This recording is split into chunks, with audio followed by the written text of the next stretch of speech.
I got kicked out of that band like a week later because I was such a bad singer. I got considered like a brother, like his family treats me like family and vice versa, and you know, we're going on, this is year 9, so wow, it's been a long and prosperous friendship. He ended up getting us our first gig at like a sorority barn dance. I kind of got lost like in those 2 years, like just, you know, in a frat and like partying and all that shit. Hi, this is Lauren Engel of Sidewalk Talk. Today I'm here with Win and Woo. What's up? So you're born in Chicago, right? Yeah. Yeah. Yep. Do you come from a musical family, or what is your family like?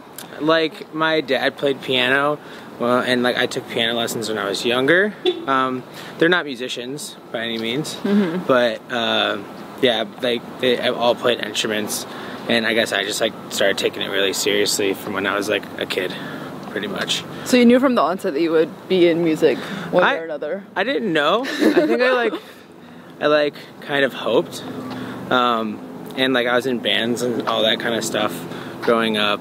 I used to like write songs on acoustic guitar, and you know, it was kind of like more of that, like in those emo days. So what were you listening to back then? You know, like Taking Back Sunday, or like Under Oath, which is like some like super like metal stuff. Motion City Soundtrack, just like all those like kind of weird like indie bands and stuff. And I would always go and like see them and see those shows, and was in a number of different bands throughout high school. How else would you describe yourself back then growing up? I played a lot of sports, so it was pretty much like sports and music for me in high school. That's pretty different. I know, and I ended up staying out of trouble in high school. That changed in college a little bit, but yeah, so it was like my life was pretty much just like sports and then like band and stuff, like, or like being in bands and stuff like that. And were your parents chill with you doing music back then? Like, yeah. That potentially could be a career. Yeah, I don't know if they ever thought it would be, but they definitely, when I was younger, they like wanted me to play piano, and my dad always told me that if I quit taking the lessons, I would regret it for the rest of my life. And so like I just kept doing it and kept doing it, and he was right. Like if I would have stopped doing piano like when I was younger, maybe I wouldn't be doing what I'm doing today. So yeah, they've always been super supportive. They've been really supportive of me doing this like from the get-go, so that's been really awesome. And I think I read in a previous interview that you potentially wanted to be a scuba diver. Oh yeah. Yeah. So like I dive a lot with my family. My mom and my dad are huge scuba divers, and going out of college, my mom, like I had the option as a college gift to either get a MacBook and like in my music gear. Like I think I got like a MIDI keyboard and a Mac and like a basic recording setup, or go to Indonesia and become a dive master. Wow. I know. So it was actually like a really tough choice, because I'm thinking in my head like, holy shit, like that would probably be the coolest thing ever, to go to Indonesia and become a dive master. But like, I don't know, something in my heart was just like, you gotta do this like right now, the music thing, because I knew I couldn't like take a break from it. I think I just had to keep going. So I chose the MacBook instead. And I still go diving every year. And I'm going to the Galapagos next year, actually. Oh, nice. Diving. That's awesome. But yeah, it's just kind of a like a hobby for now, and you know, maybe when I'm older and want to take a break from music, I'll become a dive master. But I can always do that. So. And what did you study at Illinois State, right? Or? Yep, Illinois State. That's where me and Woo met, and started playing frat gigs, like for sororities and fraternities, and then eventually upgraded to bars and stuff like that, and kind of worked our way up. What were you studying? Communications. Oh, okay. So I was a communications major, which pretty much means just like everything, which was really nice, and I somehow graduated. But yeah, it was good. I was able to get through like all my classes, but still kind of spent a lot of time working on music and stuff. Didn't you throw like a rock festival for your frat? Yeah, yeah. It was called Mayday, and I was actually in a band at that time. Our band was called PR, and I was the lead singer. Oh, really? And it was so bad. Like, we were so bad. I actually, like, after that show, which was like a huge success, there was like thousands of kids came to our this concert I built. We had like a semi-truck stage. It was great. I understand how promoters are stressed out though. It was the most stressful thing I've done in my life. I got kicked out of that band like a week later because I was such a bad singer. Like, I knew it was coming. Like, I knew it was gonna happen. But yeah, so that was my last like singing thing I did. And maybe I'll pick it up again someday now that I got some new awesome auto-tune plugins. Yeah. But that's about it. Wait, so you met through like DJing, or how was it? Yeah, actually, well, like, cause like he grew up in a really small town close to my hometown, which is also in Illinois. Town called, I grew up in Bourbonnais. He grew up in a place called Danforth. But he knew my friends, but I didn't know him like at all growing up. And then I started DJing, and he like saw me DJing and was like, ooh, I want to learn how to do that. So I was like, sure, like, I'll teach you. And he ended up getting us our first gig at like a sorority barn dance. I love that. That's like where it all began. What kind of music were you playing out at that point? Well, from the very first barn dance thing that we did, it was like a lot of country music and like rap, like popular rap songs, you know, like I don't even know, like I can't name all the songs we were playing, but it was just like whatever the people wanted to hear. And then like at the very end of the night, we snuck in this like "Where's Your Head At" remix, you know, that like "Where's Your Head At." Yeah. It's like the Class remix, and it's like super electro. And we played it, and everyone went crazy and started jumping, and we were like, "Holy shit, this is great! Like, we want to do this forever." And that was before I feel like anybody really liked electronic music. So it was kind of cool to be like on the forefront of like getting people to like electronic music. This was back in 2010, right? Yeah. Yeah. So like 9 years ago. Yeah, and so like people weren't like really open to it yet. Like they still called it like everything techno. Oh yeah. You know, they'd be like, "Are you really gonna play techno all night?" What was the turning point though that you got more into electronic music compared to the rock stuff? The rock. Oh well, I took like 2 years off of music in college. Like freshman year, like I still played guitar a little bit, and I don't know. I just got like really discouraged and think I like kind of lost the drive to get better. Just like kind of wasn't feeling inspired to continue pushing my musical abilities. And then I kind of got lost like in those 2 years, like just, you know, in a frat and like partying and all that shit. And then like eventually like at one of my like lowest points, I feel that's when I discovered like virtual DJ and DJing. And that's what ultimately like took me from like a band musician to like starting the DJ and like doing the electronic thing for real. What were the first electronic artists you were listening to at that point? I remember deadmau5 was like huge. Like I was like obsessed with deadmau5 because like just the whole image and like the helmet and stuff. But yeah. I had some friends from Chicago that like used to like pass me a lot of like super underground like electro, like electronic stuff, and I like loved that. So I think that those were like a combination of like deadmau5, which was like kind of getting more mainstream. Bass Nectar was like an early one, and Grizz actually too. Like early Grizz days. Those are some of my favorites. Pretty Lights, those kind of guys. Yeah. What in Austin did you see that you wanted to be in a duo? Like, what do you like about his personality? What? Well, we're like kind of like polar opposites, you know, like as people. So like everything we've done is kind of like, I feel like balance each other out. And so I think that's why we've worked so well together for coming up on 10 years.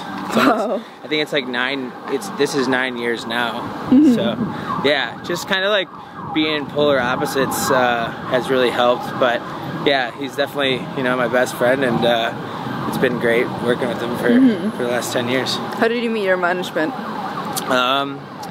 Joey.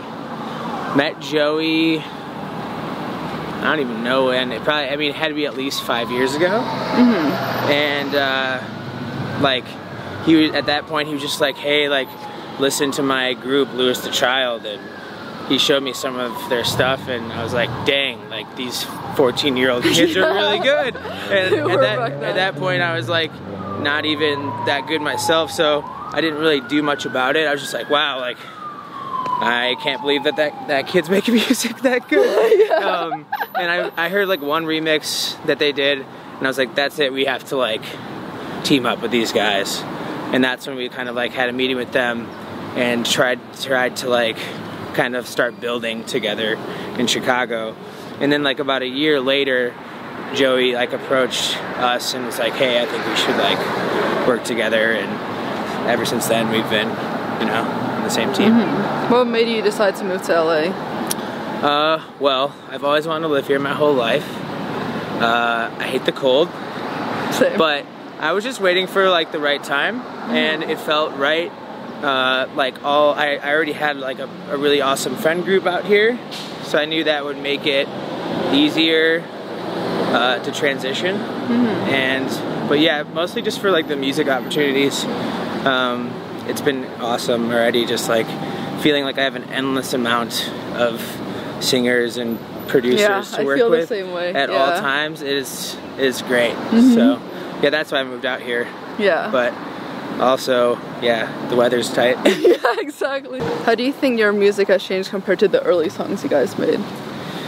Actually, the other day we like just listened to a bunch of like really old things that we made, and it was really fun. I think we've definitely just gotten like way better like at everything, like mixing and sound design and stuff. But I think we're definitely like almost like coming back to some of like the old things we used to do as far as like melodic sounds and bass sounds. But yeah, I don't know. I think we change like every year. So like we just kind of like always make what we like. It's kind of a hard to explain, but either way, I feel like what we started making, which was like kind of more melodic, like mid-tempo-y, like housey kind of stuff, is like what we like to make more now. And we're just kind of trying to like do the best we can to like focus on that. What do you say have been your biggest challenges so far? I think like early on, obviously like the financial stress of things was tough, but I think all artists have that. And then yeah, I think just pushing through like those awkward points in your career where like you're not sure what to make, or you're not sure what the like right move is. But again, I think that's like for anybody. I think overall it's been relatively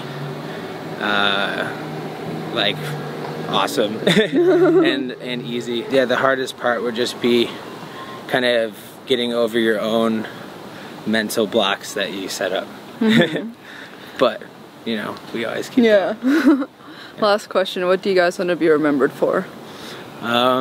We want to be remembered for making other people have a really good time and feel welcome and loved, and that's what we always try to do. You know, like with our show, just make sure everyone has a good time, and that we can, you know, make as many new friends and new people smile as possible. Yeah, I love that. This is awesome. Thank you. Thank you. Now I'm with Austin of Winholt. What's up? So you're born in Chicago as well, I guess. Technically no. So I grew up in like an hour and a half south of Chicago. So it's like 90 miles straight south of Chicago in a tiny, tiny town called Danforth. There's like 500 people, like really small, like just farmland and nothing. What kind of upbringing did you have? Like, are your parents musical or creative? No, actually. So my dad, he in, I guess it's a family business. My grandma came from China. I was wondering your last name. Yeah. My grandma came from China, basically opened a restaurant, and then it was just a family business from the time I was way back when, and then up until I was 14. So he's always worked in like the restaurant industry. My mom was kind of the same thing. She was like, she owned her own pizza place. She owned like a cafe. Like she's always been, now she's a teacher. But yeah, so neither of them were really creative. So I didn't really get introduced into music until I was a little older. And I would say like middle school, when I was in like band and playing clarinet and stuff. And like, yeah, so like I didn't grow up in any kind of creative environment, which was interesting that I ended up going that way. But you were super into, like you were like the classical music, right? Like you took it really seriously back then. I mean, I was like super into like band and chorus, I guess. Yeah, chorus, as serious as you could be. Like I was like all state or whatever that means. Yeah. But yeah, after that I kind of just like stopped doing all music in general, like up until like college actually, like, which was interesting. Yeah. And then I met some friends in college and we kind of just like started vibing on music and all that, and it kind of just like reignited it, and then I ended up meeting Nick and just kind of went from there. How would you describe yourself back then growing up, outside of the music aspect? Oh man, I was a very, very shy kid. I was like uncomfortably shy to where I would be like, any chance I could would be avoid human interactions. But then I kind of like, as I got older, I got into sports, and I think going into sports and being part of like teams and stuff like that really opened me up as far as like socially. And so I was definitely went from the really quiet kid to the kind of, not obnoxious, but But did you do well in school? Yeah, I was always really good in school. It was just kind of came easy to me. Like I never really studied or anything like that, which like I normally have to apply myself pretty hard to like really get it, but I don't know, something about school is just easy, which was kind of nice because I didn't have to try that hard. And what kind of career did you think you could do at that point? Because you wanted to get more into, was it like banking or anything, right? Yeah, it was like I wanted to be like, I didn't want to work on Wall Street, but like I wanted to like be a part of like a Fortune 500 company back then. Like I went to school, like I went to college with the intention of being an accountant. So it was like, I thought I wanted to be an accountant for the rest of my life, which would have been the biggest mistake of my life. Well, why that though? Because your parents, I mean, I honestly tell you to do accounting? No, like my parents were like very open with like whatever I wanted to do, like it's fine. Like my dad was always the kind of like, I feel like typical Asian family where it's like, as long as you're making money and you know, you're successful. And then my mom's like a very kind of like a hippie-ish person, so she was, you know, like follow your passions, follow your dreams, like do all that. And somehow I ended up in the, not even the middle of that, somehow I ended up in accounting. Which, I don't know. Did you like it though? Yeah, I think at the time it was just like, again, like school stuff came easy to me, so numbers was easy and like I was good at it. And it was just kind of like something, it clicked when I was in high school and I was like, okay, I could do this. So I like declared my major before I even went to college that I was going to be an accountant and work on some huge Fortune 500 company. Like.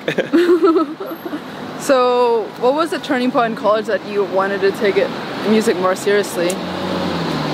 Honestly, I think me and Nick had like a shared moment where we had just started DJing. I was like DJing in frat houses, he was doing the same thing, and we played this sorority dance, which was just like a barn dance, so it's like country music for the most part, and like we're DJing it. No one really knew what it was, but everyone was having so much fun, and there was so much energy that like, it was like that turning moment where it was like a aha, like whoa, like we should do this, like this is amazing, like I want to feel this way all the time. So I think that was like the day we decided. So who were the first electronic artists that you started listening to first? I think it was more definitely like the Dead Mouse, Flux Pavilion. Oh, so you guys are listening to this? Yeah, definitely. And then like from there I gradually moved to like more Euro progressive house. So like I started like really deep into like AN21 and Steve Angelo, like the Swedish House Mafia guys, and then like branched out from there and just kept going. But I think honestly the first electronic song I ever heard was probably from Deadmau5. Did you ever put stuff out solo before you guys met? No, I didn't personally start making music until after I had met Nick. At the time we were just DJing and like learning how to do that. And then he kind of introduced me into Ableton, and that was when like I really started, this is fun. Like I used to play music back in the day, like I had no idea what I was doing, but yeah, no, never anything solo before that, so. Mm-hmm. And the first momentum that you got was from the remix, right? Is it Bryce or? Yeah, yep. That was like definitely a turning point for us when we realized like, wow, like this style of production that we've been doing, like could be something cool, so we kind of just like ran with that. And how did that remix even get on the viral charts? Was that your like I don't even know, because like Spotify at the time was like not new, but like I don't think like a ton of people were using it. And then we just like had uploaded it. I like botched the upload. Like I'm pretty sure it's like me, us, and Bryce Fox were the artists like as one group. And so like if you search it, it only comes up as Winholt and Bryce Fox, which is hilarious because I didn't know what I was doing. I just learned how to use TuneCore and put music out through that. And so yeah, we put it out, and it kind of just like started getting picked up by some, I don't know who heard it or how they. How far into it after you established a duo was this? Like a few months or? For that remix? Yeah. Ooh, I think we were like probably like 4 or 5 months in. Oh, so like relatively quickly you guys were. Yeah, because like we started.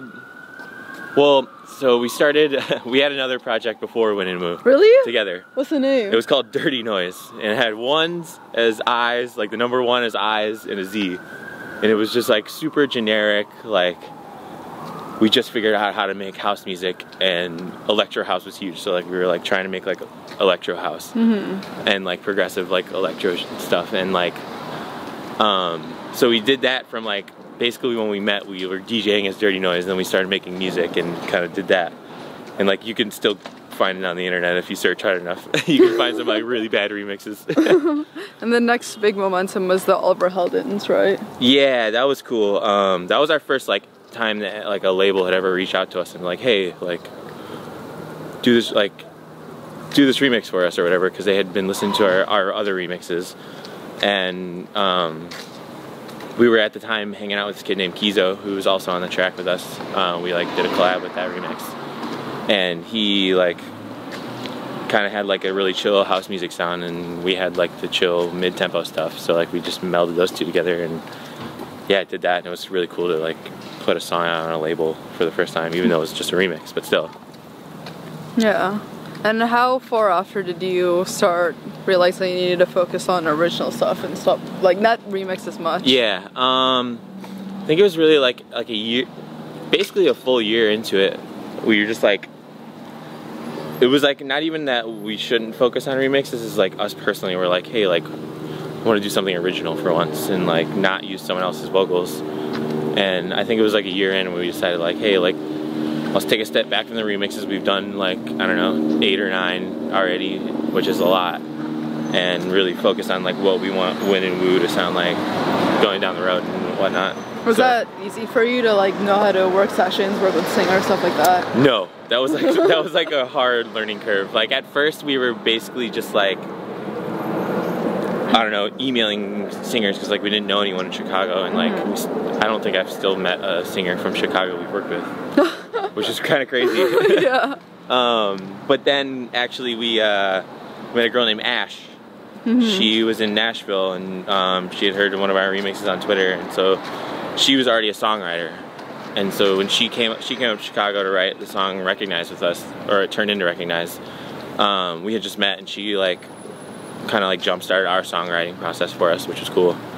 And then yeah, I think after that we kind of fell in love with it and like really wanted to keep being a songwriter. How did you meet Lowly Palace? So the guys at Lowly Palace, one of our buddies started working for them. He's a fellow Chicago kid, And so he started doing the A&R for them, and we had put a song called Tea Time out for a free download on SoundCloud, and he heard it. He's like, if you don't put this out on Spotify, you're an idiot. Like, so I was like, okay. And then so he's like, let's do it on Lowly Palace. We'll have that like come out in a month or so. So being a previous release song, we're a little unsure, and then he said we're gonna do it. So we have a song called Tea Time coming out in 4 weeks, give or take. Yeah. What do you like about Nick's personality that made you want to be in a duo? I love Nick because he's so Nick.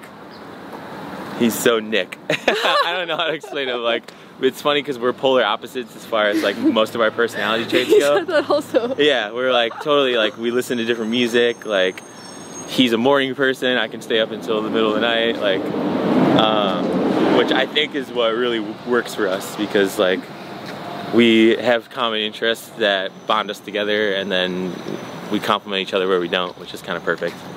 But yeah, he's also pretty funny. How do you think you guys have grown as a team?